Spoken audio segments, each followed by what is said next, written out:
இப்போ கூட்டுக்கு வறுக்க போகிறேன். 1/2 ஸ்பூன் கடலப்பருப்பு, 1/2 ஸ்பூன் உளுத்தம்பருப்பு, 2 வரமிளகா போட்டிருக்கேன். உங்களுக்கு காரம் பார்த்துட்டு போட்டுக்கோங்க.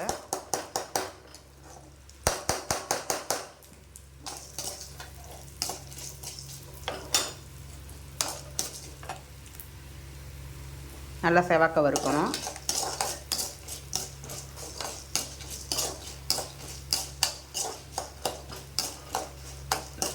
வறுத்துட்டு உங்களுக்கு நான் காமிக்கிறேன்.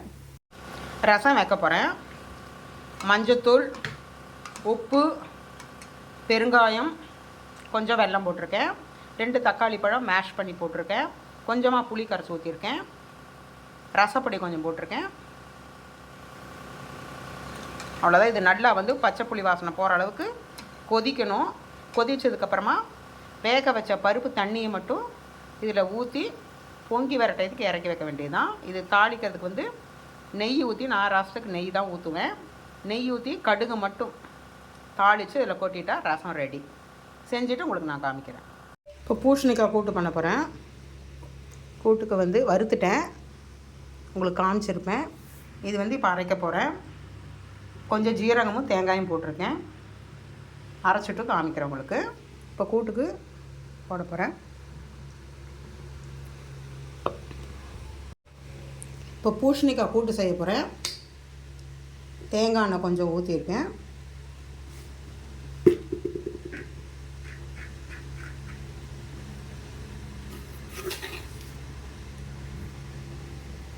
கடுகு வெடிக்கட்டும்.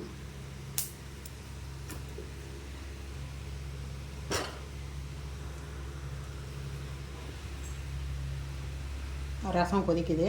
இன்னொரு 5 நிமிஷம் கொதிக்கட்டும்.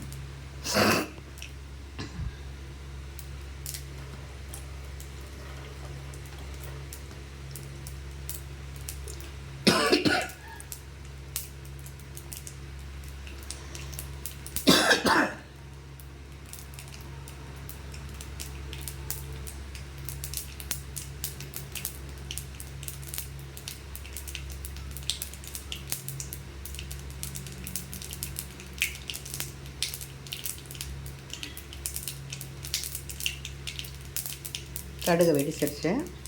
இப்போ பூசணிக்காவை போடலாம்.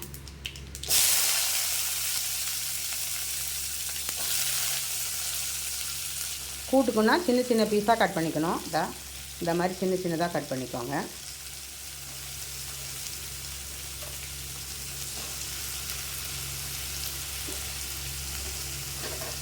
ஒரே ஒரு வதக்கிட்டு கொஞ்சமாக தண்ணி.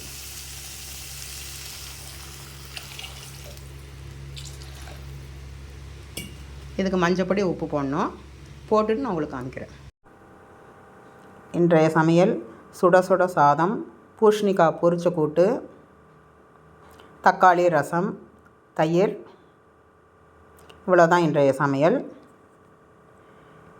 என்னோடய சமையல் பிடிச்சிருந்தா லைக் பண்ணுங்கள், ஷேர் பண்ணுங்கள், கமெண்ட் பண்ணுங்கள், என் சேனலை சப்ஸ்கிரைப் பண்ணுங்கள், சப்போர்ட் கொடுங்க, பெல் ஐக்கான் கிளிக் பண்ணுங்கள், உங்கள் ஃப்ரெண்ட்ஸுகளுக்கெல்லாம் ஷேர் பண்ணி விடுங்க.